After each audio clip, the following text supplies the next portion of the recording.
ایک دفعہ کیا ہوا کہ جناب کسی نے جو ہے منصوبہ بنایا، میں نام نہیں لینا چاہتا، منصوبہ بنایا معاذ اللہ کہ حضور کا جو جسم مبارک ہے اس کو وہاں سے چوری کر لیں، سرنگ بنا دی، ٹنل۔ تو حضور خواب میں آ گئے، مکے کے گورنر کے خواب میں آ گئے کہ بھئی یہ ہو رہا ہے تو بند کر دیں۔ تو اب کئی دفعہ لوگوں نے کھولنے کی کوشش کی ہے دروازہ وہ، لیکن اندر مخلوق ہے وہ۔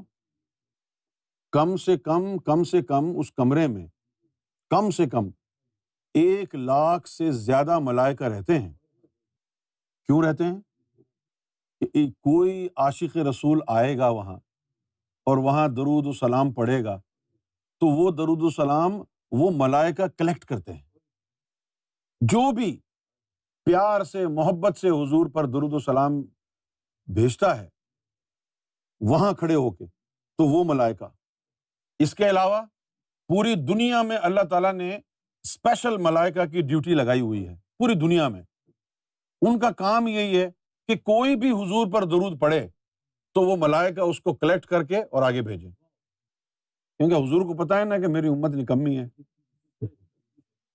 ان کا درود مجھ تک تو پہنچے گا ہی نہیں، ملائکوں کو کھڑا کر دو یہ لے آئیں گے۔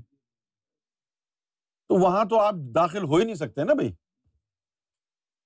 لیکن پھر مرشد کامل جو جاتا ہے تو کیا ہوتا ہے ادھر پوچھو۔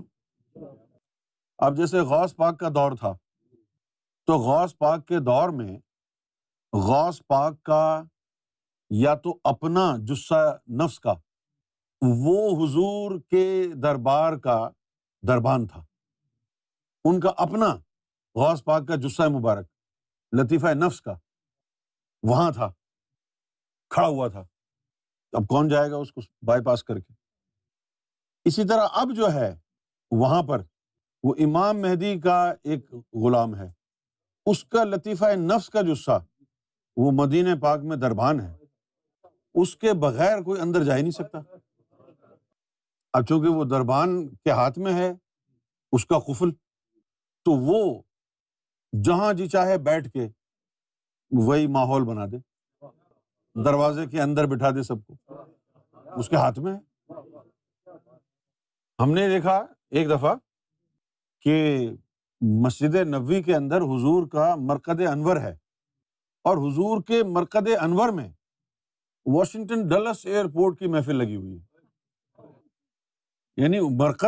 یعنی مسجد نبوی میں وہ جو اندر کمرہ ہے اس کے اندر سین چل رہا ہے، اناؤنسمنٹ ہو رہی ہے، لوگ پوچھ رہے ہیں یہ کیا ہے؟ وہ کیا تھا؟ وہ جو ان کا غلام ہے وہ جہاں بیٹھا ہوا ہے اس سے وہ لنک جڑ گیا۔ اب یہ واشنگٹن ایئرپورٹ والے وہاں بیٹھے ہوئے ہیں اور وہ واشنگٹن ایئرپورٹ پر آ گئے۔ اگر اس طرح کے لوگوں سے یاری دوستی ہو جائے، اٹھنا بیٹھنا ہو جائے، تو پھر تم ہر وقت مدینے میں ہی ہو جائے۔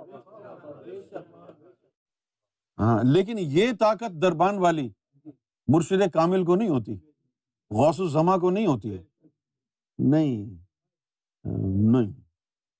یا تو حضور صلی اللہ علیہ وسلم کے دور میں یہ جو چیز تھی، اویس کرنی کا جثہ مبارک تھا وہاں پر، اویس کرنی کے بغیر کوئی بھی باطنی طور پر کسی کو وہاں بھیج نہیں سکتا تھا جب تک اویس کرنی کی اجازت نہ ہو۔ اویس کرنی کی ڈیوٹی وہاں لگی ہوئی۔ جس طرح بابا فرید ہیں، بابا فرید کو ہم نے ایک دفعہ دیکھا کہ ان کی ڈیوٹی لگی ہوئی ہے وہاں عراق میں، جہاں امام حسین کا مزار ہے نا، اس مزار کے اوپر بابا فرید کی ڈیوٹی لگی ہوئی۔